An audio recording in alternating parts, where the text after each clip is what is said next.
صلى الله على محمد صلى الله عليه وسلم صلى الله على محمد صلى الله عليه وسلم صلى الله على محمد صلى الله عليه وسلم صلى الله على محمد صلى الله عليه وسلم.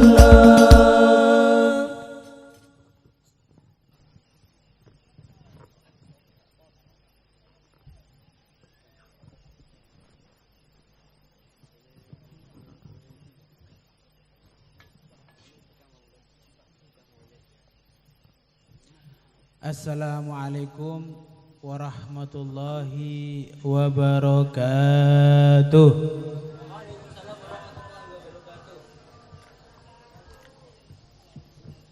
Assalamualaikum warahmatullahi wabarakatuh.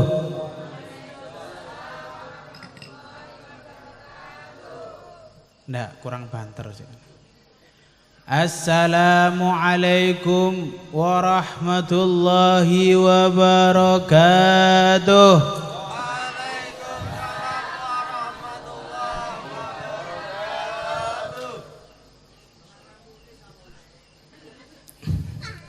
Alhamdulillah. Alhamdulillahi rabbil alamin wa bihi nasta'inu ala umuri dunya waddin. Wa sallallahu wa sallama ala sayyidina wa habibina wa syafi'ina wa imamina wa qurrati a'yunina Muhammad imamil anbiya wal muttaqin wa ala alihi wa sahbihi ajma'in wa la hawla wa la quwwata illa billahil aliyyil azim. Subhanaka la ilma lana illa ma 'allamtana innaka antal alimul hakim. Rabbi shrah li sadri wa yassir li amri wahlul 'uqdatam min lisani yafqahu qawli amin ya rabbal Allahumma salli wa sallim ala sayyidina Muhammadin nurika sari wa madadikal jari wajma'na bihi fi kulli atwari wa ala alihi wa sahbihi ya nur. Pertama-tama dumateng para habaib, khususnya Al-Habib Muhammad Al-Kaf wal Habib Ali bin Muhsin Ba'agil, mugi-mugi Allah subhanahu wa ta'ala memanjangkan umur para habaib sehingga bisa selalu menggiring kita, membarengi kita, menggandeng kita untuk kenal kalih Gusti Allah, kenal kalih Rasul sallallahu alaihi wasallam, sareng-sareng sholawat kepada baginda Rasul sallallahu alaihi wa ala alihi wasallam yang insya Allah dengan berkat sholawat akan memberikan buah syafaat baginda Nabi Muhammad. Ya insya Allah dengan berkat sholawat kita akan masuk ke dalam surga bareng dengan Nabi besar Muhammad. Sing jenenge surga niku Pak Bu, nek seumpami surga itu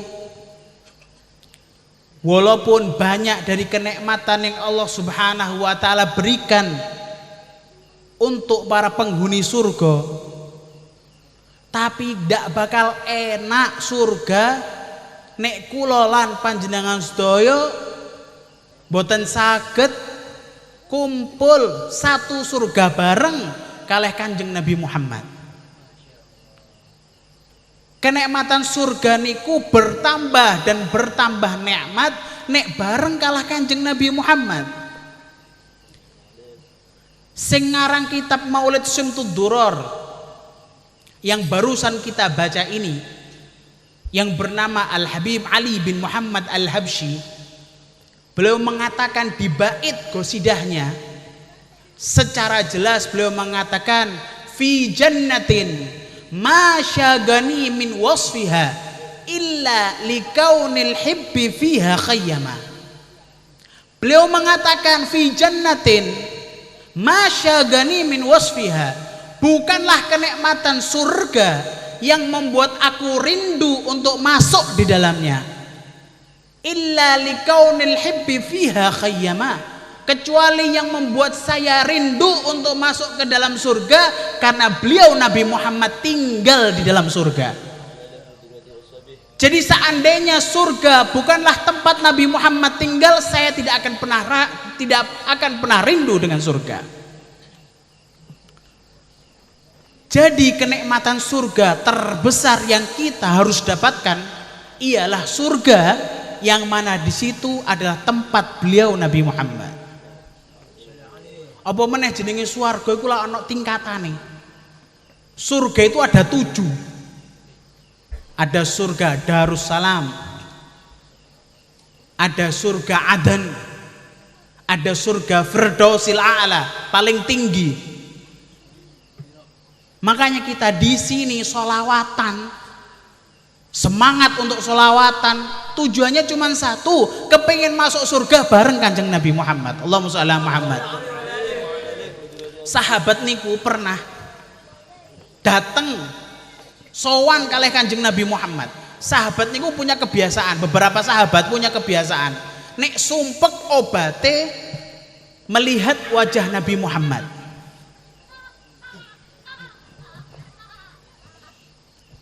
Sebagian dari para sahabat nek sumpek lihat wajah Nabi Muhammad hilang sumpeknya. Suatu ketika ada sahabat yang lagi gundah gulana, akhirnya dia ketemu Nabi Muhammad, pergi ke rumah Nabi Muhammad, ingin cuman melihat wajah Nabi Muhammad. Tiba-tiba langsung niku sumpeknya dihilangkan oleh Gusti Allah gara-gara melihat wajah Nabi Muhammad. Nah, dan dia tiba-tiba setelah melihat Nabi Muhammad, setelah wajahnya gembira lagi, tidak lama sedih lagi. Nabi Muhammad heran, loh, wahai sahabatku, kenapa wajahmu kayak ngono? Dek mau sumpek, delok aku wis gak sumpek maneh. Saiki kok tak delok sumpek maneh. Dawuhe ke sahabat niki, wahai Nabi Muhammad, kalau di sini di dunia saya kalau sumpek langsung pergi ke rumah jenengan, hilang sumpekku. Lah kalau di akhirat gimana? Seandainya saya masuk surga, tapi jenengan nabi, jenengan pasti kumpul dengan para nabi. Lah aku nek mlebu surga, surga aku pasti paling bawah. Iya kalau masuk surga, kalau tidak masuk surga. Makanya Nabi SAW punya sabda, anta ma'aman ahbabta. Engkau akan kumpul dengan orang yang engkau cintai. Jadi kalau kita punya kecintaan kepada beliau Nabi Muhammad, maka insya Allah kita akan kumpul dengan Nabi Muhammad SAW. Nah, berarti yang perlu ditumbuhkan ialah rasa cinta kepada beliau Nabi Muhammad. Majelis seperti ini, majelis sholawatan, majelis yang berbunyi qasidah menyebutkan tentang beliau Nabi Muhammad adalah majelis yang insya Allah membuahkan hasil kecintaan kita kepada beliau Nabi Muhammad SAW. Maka untuk itu kita mudah-mudahan ditambahkan rasa cinta kita kepada beliau Nabi Muhammad, diangkat derajat kita supaya menjadi derajat yang tinggi hingga kumpul dengan Nabi Muhammad SAW. Punya anak kemudian disunatkan, dibikin acara seperti ini merupakan acara yang sangat bagus, metode yang sangat bagus. Anaknya diajari untuk melakukan kewajiban Islam, melakukan sunnah Nabi Muhammad SAW, disunatkan itulah ajaran Islam, dan kemudian dibuat acara dan acaranya sama seperti ajaran Islam. Diadakan acara ini, acara Maulid Nabi Muhammad SAW, yang insya Allah tujuan walinya ialah ingin mengajarkan kepada anak, memberitahukan kepada anak, iki lo nabimu Nabi Muhammad, iki lo nabimu, rasulmu Nabi Muhammad SAW. Maka insya Allah anak yang sudah dari awal dididik seperti ini, insya Allah nanti kelak tumbuh akan menjadi anak yang soleh, berbakti kepada kedua orang tua. Pak, Bu, nek duwe anak tanggungan kudu diajari agama nggih. Jujur niki nek seumpama iso dipondokno walaupun cuma sebentar. Kenalno ilmu agama walaupun cuma sebentar. Kenalno Gusti Allah, kenalno Nabi Muhammad walaupun cuma sebentar. Soalnya nek jenengan cuma fokus ambek didik anak, oh sementing duniane genah. Nek seumpama anak niku dadi polisi, nek pas nyambangi kuburane jenengan, apa dikei surat apa? Surat tilangan. Nek gak paham agama kok akhir dadine ngoten. Tapi nih seumpama pernah mondok, pernah belajar ilmu agama, pernah belajar sama ustadz, hadir majelis, insya Allah faham, bisa untuk baca Yasin ataupun Fatihah yang digunakan untuk hadiahnya kepada kedua orang tua. Nek jenengan ningali bagaimana cerita anak-anak dulu, nggih, anak-anak didikan para sahabat, seperti di zaman Sayyidina Abu Bakar As-Siddiq ketika beliau menjadi Khalifatul Rasulillah. Waktu itu mau perang Yamamah, perang dengan orang yang murtadin. Nabi itu ketika meninggal, ya, ketika Nabi meninggal banyak orang-orang yang murtad dari agama Islam. Kenapa? Karena mereka menganggap Nabi meninggal berarti sudah Islam selesai, tidak ada Islam lagi. Akhirnya diperangi oleh Sayyidina Abu Bakar As-Siddiq. Nama perang tersebut dinamakan perang Yamamah. Ada satu anak umurnya masih 11 tahun, niki ono asing umur 11 tahun. Nggih. Umur 11 tahun bilang sama bapaknya, "Pak, aku kepengen melu perang." Waduh, betik nggih. Umur 11 tahun pengen melu perang. Jere bapake, isik cilik nang. Melu perang wis kono lu main PS lah sampai blenger kono main PS nekeran lebih kanca-kancamu. Mboten kula pengen melu perang, gak oleh isik cilik melu perang. Niku nangis, gero-gero, bengi iku sampai gak turu gara-gara nangis pengen melu perang. Lah bapake bingung deh. Anak iki berarti memang pengen banget melu perang. Sampai nangis loh. Dewangi nangis sampai subuh pengen melu perang, temenan pengen melu perang. Bingung bapak ini, ibu nggih bingung, lho iki anak iki pengen melu perang, piye sih? Dilaporkan ke Sayyidina Abu Bakar As-Siddiq. Wahai Khalifatul Rasulillah, saya punya anak ini pengen melu perang sampai nangis loh. Ngotot pengen melu perang. Terus gimana kula niki? Lho nek njaluk perang coba dites. Memang semangat atau mboten dites. Wis koyo belajar bela diri ngoten wis semangat. Nyerundang kono nyerundang ngene jenenge bocah cilik nggih. Akhirnya niku ya wis mau gimana lagi daripada nangis terus gak mandek-mandek. Sudah ikutkan perang. Ya wis lah bismillah melu perang. Besok paginya nggih, besok pagi ketika sudah ditiupkan trompet tanda perjalanan mau hadir perang dimulai, berangkat untuk perang dimulai, niku bapak niku keluar rumah sambil bawa pedang dan perisai, baju zirah juga sudah siap dengan gagah berani. Tiba-tiba anaknya tadi juga keluar, kelutuk juga pakai baju zirah, pakai pedang, sudah siap bener-bener. Wes koyok gagah berani ngono, pokoknya mantep perang. Bapak ini nggih bingung, doh. Nang kok iso kayak ngotot kayak semangat bener mengikut perang iki apa sih sebetulnya? Tiba-tiba niki dirungokno nggih, niki ajaran gawe kula lan panjenengan sedaya niki penting niki.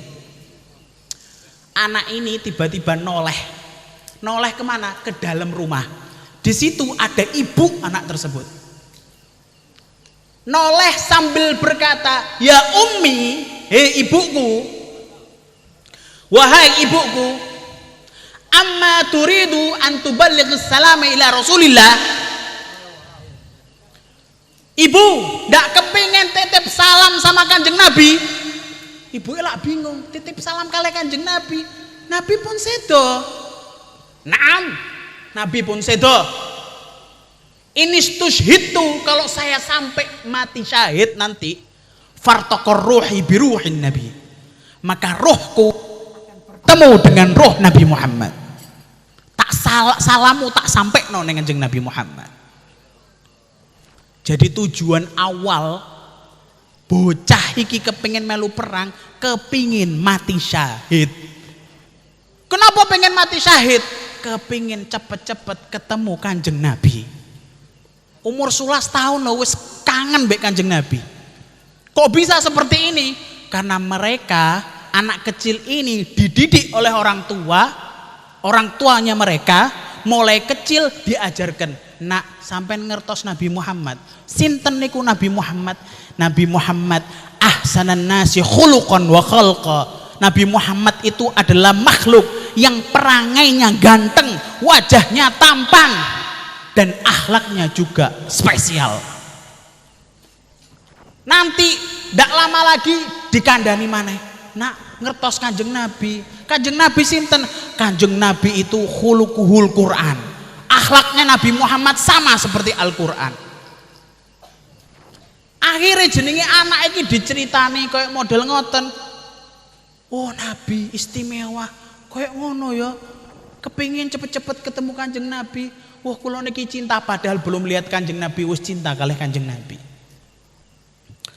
Makanya semua itu tergantung didikan orang tua. Nah, acara kayak ngoten kan saya.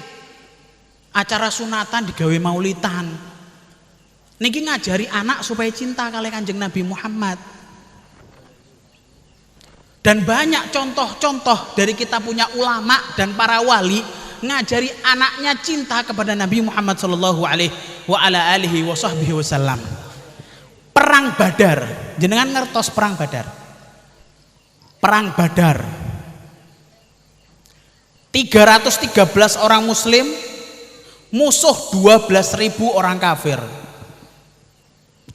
Niku asline yo jelas sebetulnya kalah orang muslim kalau hitung-hitungan jumlah. Tapi orang muslim punya Allah. Nggih.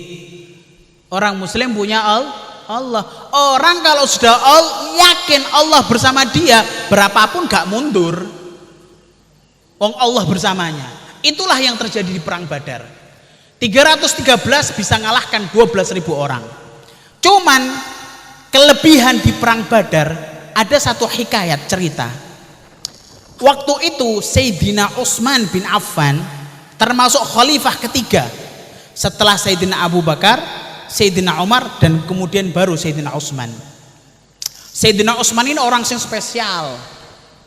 Sayyidina Utsman ini orang kaya, tetapi gak kedunian. Loh, orang kaya tapi gak seneng menggunakan hartanya. Sayyidina Utsman itu tipe orang sugih tapi duit gak tahu digawe. Loh, kok ngoten nggih? Uangnya itu tidak pernah jarang dipakai diri sendiri. Beliau kalau punya uang buat disodakohno. Itu tujuan beliau punya uang. Makanya wonten riwayat ada satu sahabat tidak punya uang dan kelilit utang. Datang ke Nabi Muhammad. Nabi Muhammad, saya kelilit utang, tidak punya uang. Kata Nabi Muhammad, aku dewe ya gak duwe apa-apa. Wong Kanjeng Nabi itu kadang 3 hari gak makan. Tidak punya apa-apa Kanjeng Nabi. Tapi kata Nabi SAW, ad-da'i adal alal khair, orang yang nunjukkan jalan kebaikan, kafa'ilihi, orang itu yang menunjukkan tadi sama seperti orang yang mengerjakan. Jadi jenengan ndak ngerjakno tapi nunjukno orang supaya ngerjakno, jenengan podo mbek ngerjakno. Kanjeng Nabi nduduhno, wis iki lho sampean ke Utsman bin Affan. Utsman bin Affan ini punya harta, minta ke dia, bilang saya yang nyuruh. Selesai niki tiyang langsung berangkat ten griyane Utsman bin Affan. Tapi sebelum ngetuk pintu, gak sengaja tiang niki krungu pembicaraan antara Utsman bin Affan dengan istrinya. Bahas apa? Bahas lampu cempluk. Ngerti lampu cempluk nggih? Ngertos nggih? Lampu sing isih gawe minyak niku lho. Lampu napa niku? Teplok, mbok kaplok nggih. Kayak ngoten nggih. Lah niku kata si Sayyidina Utsman, iki minyaknya aja akeh-akeh. Ngonek kakean ngentekno minyak. Kok tuku maneh. Loh. Pokoknya aja akeh-akeh. Niki sing tiyang niki, lho, iki wong sugih tapi sik bingung mbek minyak. Mikir dah. Terus aku mosok pe dikeki dhuwit nek ngene carane. Mbek minyak awake dhewe ae sik medite kaya ngono. Tapi berhubung iki suruhane Kanjeng Nabi, wis gak apa-apa wis tak coba ae. Diketok pintune. Assalamualaikum, waalaikumsalam, dibuka pintune. Terus wonten napa? Niki ada pesan dari Kanjeng Nabi. Niku diceritakno masalah DE. Kata Sayyidina Utsman, tunggu sebentar. Ngambil uang 1 juta padahal butuhnya cuma 500.000 anggap. Niki 500.000 dari Kanjeng Nabi, 500.000 dari saya. Loh, bingung niki tiang. Loh, iki padahal medit lho mau. Mbek awake dhewe ya medit. Tapi kok mbek aku loman. Akhirnya dia ngomong, ngapunten nggih. Saya tadi tidak sengaja nguping pembicaraan jenengan sama tiang istri. Lah tadi tak lihat sampean sama apa kebutuhan sendiri aja kok medit, tapi kok mbek aku loman. Kata Sayyidina Utsman, iya, saya kalau make sendiri itu bakal dihisab kali Gusti Allah. Nah kalau hisab saya terlalu banyak, saya susah nanti kalau di akhirat. Namun nek jenengan sing teko dan harta ini saya berikan kepada jenengan, ini bakal meringankan hisab saya kelak di akhirat. Saya tambah seneng. Nah ini sifatnya para sahabat istimewa nggih. Sing didik sinten? Kanjeng Nabi. Lah Sayyidina Utsman niki pas perang ada di depan. Tetapi yang di samping beliau ini ada 2 anak kecil. Umur 12 tahun. Kanan kiri. Bocah cilik 12 tahun. Pedangnya podo cilik-cilik alit-alit di sana. Sayyidina Utsman sempat ciut. Waduh, mau perang kok di kanan kiri ku anak kecil. Waduh, gak ketok wibawa iki. Wis ngerasa gak nyaman Sayyidina Utsman niki. Lah kok tiba-tiba dijawil kalih tiang sing alit niku, sing kanan. Iki kakak adik ceritane. Sing kakak ngomong, "Paman, Pak Lek. Dalem. Endi sing jenenge Abu Jahal?" Wah, golek Abu Jahal di. Abu Jahal, iya. Endi sing Abu Jahal iku? Lapa golek Abu Jahal? Sami'tu annahu adzan Nabi sallallahu alaihi wasallam. Aku denger dia itu sering ganggu Kanjeng Nabi waktu di Mekah. Gregeten aku mbek wong iku. Gak trimo iki bocah cilik wis ngerti cinta kali Kanjeng Nabi. Gak trimo nek nabine iku dilukai. Ngoten ya. Tak parani mari ki aku. Delok ya. Jiwiti mbek aku. Terus didudukno iku lho Abu Jahal. Gowedhe iku lho. Aja padha delok aku rek, nggih. Gowedhe iku lho. Wong Abu Jahal itu diriwayatno 1 kambing cukup buat beliau, buat Abu Jahal nggih. 1 kambing entek, 1 onta bahkan dewean entek kayak Abu Jahal. Awake gede dhuwur, sak pira mboten ngertos kula nggih, gak tau ngukur soalnya. Lah niku terus dirine sing kanan niku sing bocah mau nggih. Tapi aja kondo dulurku sing ning apa sebelahmu, ben aku tok ae. Oh ya wis. Gak suwe niki sing sebelah ngomong, paman, endi Abu Jahal? Kenapa golek Abu Jahal? Sami'tu annahu adzan Nabi sallallahu alaihi wasallam. Aku dengar dia suka ganggu Nabi, gak terima aku. Endi Abu Jahal? Ikulah Abu Jahal. Kata Sayyidina Utsman, pertama saya ngerasa ciut, tapi setelah saya tahu bagaimana kecintaan mereka kepada Nabi Muhammad, saya merasa orang paling wibawa di dunia ini. Dekat dengan 2 anak kecil yang punya iman sangat lebih kepada beliau Nabi Muhammad. Sampai kata Sayyidina Utsman, setelah trompet itu trompet perang mulai maju dimulai, saya lihat 2 anak kecil ini langsung lari lurus gak nenggok sama sekali kemana? Ke Abu Jahal. Abu Jahal akhirnya mati walaupun bukan di tangan mereka, karena diriwayatkan Abu Jahal kalah sama dua anak ini kalah. Mbah mungkin dresep-dresep ning kolonge nggih, dicekel mbek Abu Jahal gak kena anak cak cilik kan ngono siangel cekelane nggih. Sampai diriwayatkan Abu Jahal itu pokoknya gara-gara dua anak kecil ini ndak bisa bangun, tiduran tok wis pokoknya sekarat. Yang bunuh Abu Jahal adalah Abdullah bin Mas'ud. Lah Abdullah bin Mas'ud ini memang dari awal goleki Abu Jahal. Kenapa? Punya dendam. Dendamnya napa? Abdullah bin Mas'ud ini pernah baca Quran di Mekah. Waktu Nabi Muhammad masih susah dakwah di Mekah. Dan tiba-tiba Abdullah bin Mas'ud ini berani lantang baca Al-Quran di depan orang kafir. Waktu turun wahyu Quran tersebut, Abu Jahal gregetan, wani terang-terangan iki. Niku langsung kupinge Abdullah bin Mas'ud disoek kali Abu Jahal. Sampai Abdullah bin Mas'ud ini direwetkan nangis di depan Nabi Muhammad. Nangis. Kenapa dilihat sininya sobek gara-gara disoek kali sinten niku? Abu Jahal. Lah, kejadian itu Abdullah nangis, tiba-tiba niki malaikat Jibril datang ketawa. Lagi Abdullah nangis, Abdullah bin Mas'ud nangis, sedangkan malaikat Jibril datang ketawa. Niku Kanjeng Nabi langsung bingung. Ya Jibril, anta tathak wa ibnu Mas'ud yabki. Hah Jibril, kok guyu? Iki Abdullah bin Mas'ud nangis. Kata Jibril, saufa ta'rif ya Rasulullah. Nanti engkau bakal tahu kenapa saya ketawa. Lah niki kejadian nih. Ketika Abu Jahal tadi sudah tidur, tidak bisa apa-apa, teko niki Abdullah bin Mas'ud. Nah, sampean saiki wis gak iso apa-apa deloki. Ya, adabku pedih lho, nggih. Mbek go pedange niku. Tapi sik wedi niku, soalnya wedine Abu Jahal tangi. Nek tangi di Smackdown buyar aku nggih. Niku disunduk to kados sik, dia njukuk tongkat ngono, disunduk klek-klek. Tangi gak iki? Sik delok tek-tek. Oh gak tangi, aman berarti. Tapi sik matane ketap-ketip didelok. Ki piye cara mateni nggih? Didelok. Tiba-tiba bangun Abu Jahal. Nah, kaget deh. Nah, apa bebas dendam. Wis pateni aku wis. Hah. Yo aku rene ape mateni sampean. Yo wis pateni aku.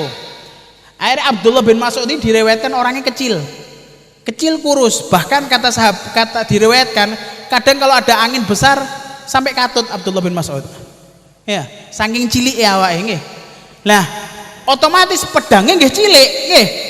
Lah pas mau digorok niki Abu Jahal niki saking gedene terus kulitnya tebel niku udah ditumpul pedangnya Abdullah bin Mas'ud. Kata Abu Jahal, lah mosok iki apa mbok potong mbek pedangmu sing cilik ngono, iku lho pedangku jukuken potongan aku. Malah diajari kali Abu Jahal. Akhirnya niku dijukuk pedangnya kali Abdullah bin Mas'ud. Sebelum disembelih, dipotong kepalanya Abu Jahal ini oleh Abdullah bin Mas'ud. Apa kata Abu Jahal bin Mas'ud? Kata Abu Jahal, ya Abdullah bin Mas'ud sampaikan kepada Muhammad. Iki mau mati loh ya. Ini sudah tinggal game overnya toh. Nggih. Mau mati sudah ini.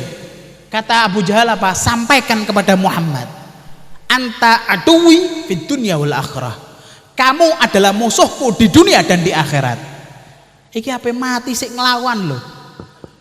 Nggih. Sampai katanya Kanjeng Nabi, Fir'aunku itu lebih parah daripada Fir'aunnya Musa. Kalau Fir'aunnya Musa ketika tenggelam sempat bilang, saya amantu birabbi Musa. Saya iman seperti imannya Tuhannya Musa. Jadi sempat ingin beriman, sempat mau tobat, walaupun terlambat tetap masuk neraka karena sudah terlambat, tidak terima kali Gusti Allah. Tapi ini Abu Jahal sudah waktunya mau mati, malah sempat bilang aku tetap musuhnya Muhammad dan di dunia dan di akhirat. Makanya kata Nabi Muhammad, Fir'aunku ini lebih parah daripada Fir'aunnya Musa. Nah, sampai akhirnya dipenggal niku kali Abdullah bin Mas'ud, Abu Jahal dibawa diseret niku. Mboten saged diangkat wong saking gedene kepalane Abu Jahal. Jadi diseret, diikat, digeret niku. Sampai dibawa di depan Kanjeng Nabi SAW. Nah, ketika dibawa datang malaikat Jibril. Nah, kif ya Rasulullah? Gimana ya Rasulullah? Al-udhun bil udhun wa ra'su ziyadah. Dulu Abdullah bin Mas'ud cuman robek kepala kupingnya, telinganya. Tapi ini Abdullah bin Mas'ud dapat telinga plus kepalanya. Ini keuntungan buat Abdullah bin Mas'ud. Wah kata. Dari sinilah kita tahu bahwasanya kita dianjurkan untuk cinta kalih Kanjeng Nabi. Ngajarkan kita punya anak supaya cinta kalih Kanjeng Nabi sallallahu alaihi wasallam. Anak niku dijogo, HP-ne niku didelok, HP-ne aja isine game, video-video sing gak manfaat, tapi lihatlah HP-ne niku isine ana selawatan gak? Isine HP-ne niku wonten gak sing berhubungan dengan ayat suci Al-Qur'an. Jadi jangan dibiasakan anak itu masuk ke dunia yang tidak ada manfaatnya. Biasakan anak itu cinta sholawat, biasakan anak itu cinta ngaji, biasakan anak itu cinta agama, supaya kelak nanti di hari kiamat kita sanggup membawa mereka di hadapan Allah. Ya Allah, inni qad balagh. Ya Allah, aku sudah sampaikan ke anakku, aku sudah sampaikan, aku sudah ajarkan kepada mereka tentangmu, tentang Rasulmu, tentang Al-Quran, semuanya sudah aku sampaikan. Kalau seandainya anak tersebut menjadi anak yang soleh, akan menjadi syafi' nanti kelak di hari kiamat, akan menjadi pensyafaat buat orang tuanya kelak di hari kiamat. Anak itu nek baik syafaat gawe wong tuane. Di zaman Nabi Isa alaihissalam, Nabi Isa itu pernah lewat di satu kuburan. Kuburan niki sedang diadab, penghuninya sedang diadab, disiksa kalih malaikat. Tiba-tiba berhenti niki adabnya. Pas berhenti Nabi Isa tanglet kalih Gusti Allah. Ya Allah, ini apa yang membuat adabnya berhenti? Kata Allah Subhanahu wa taala, ya Isa, kaifa u'adzibuhu? Ya wahai Isa, wahai nabiku Nabi Isa, bagaimana aku Allah mau mengadab dia sedangkan anaknya sedang belajar baca Fatihah. Cuman gara-gara belajar baca Fatihah niki wong tuane langsung dibebaskan dari adab. Wa kaifa? Terus gimana kalau seandainya anaknya bukan cuman belajar tapi hafidhul Fatihah, hafal baca Fatihah, hafal Yasin, sampai insya Allah hafal Quran, maka pasti akan menjadi penentu dan memberi syafaat buat orang tuanya kelak di hari kiamat. Maka mugi-mugi majlis ini menjadi majlis yang barokah. Amin nggih. Majlis yang barokah, majlis yang memberikan syafaat, majlis yang memberikan maghfirah. Tidak keluar kita dari majlis ini kecuali Allah Subhanahu wa taala mengampuni semua dosa kita, mengangkat derajat kula lan panjenengan sedaya. Allahumma ja'al jam'ana hadza jam'anan marhuma wa tafarruqana min ba'dihi tafarruqan ma'suma wa la taj'al fina ma'nan syaqiyan wa la matruda. Allahumma ja'al hadzal majlis hujjatan lana la hujjatan alaina. Allahumma iftah lana abwabal jud waftah lana abwabal maghfirah wasu'ud waj'al lana mimman qarab bi'ani sayyidil wujud ya garib ya wadud. Mudah-mudahan sahibul bait diberikan semua kelancaran, semua hawaij kebutuhannya, hajahnya dikabulkan oleh Gusti Allah. Keluarganya diberikan keluarga yang sakinah, mawaddah warahmah, keluarga yang damai, keluarga yang taat kepada Allah, keluarga yang taat kepada Rasul sallallahu alaihi wasallam. Anak-anak mereka menjadi anak yang soleh solehah, anak mereka menjadi anak yang pecinta Nabi Muhammad dan dicintai oleh Nabi Muhammad sallallahu alaihi wa ala alihi wasallam. Allahumma inna nas'aluka ziyadatan fid din wa barakatan fil umur wa sihatan fil jasad wa sihatan fil rizq wa taubatan qabla al maut wa syahadatan 'inda al maut wa maghfiratan ba'da al maut wa afwan 'inda al hisab wa amanan min al 'adab wa nasiban min al jannah warzuqna an-nadhara ila wajhil karim warzuqna an-nadhara ila wajhi sayyidil mursalin wa sallallahu ala sayyidina Muhammadin wa ala alihi wa sahbihi wasallam walhamdulillahi rabbil alamin. Wassalamu alaikum warahmatullahi taala wabarakatuh.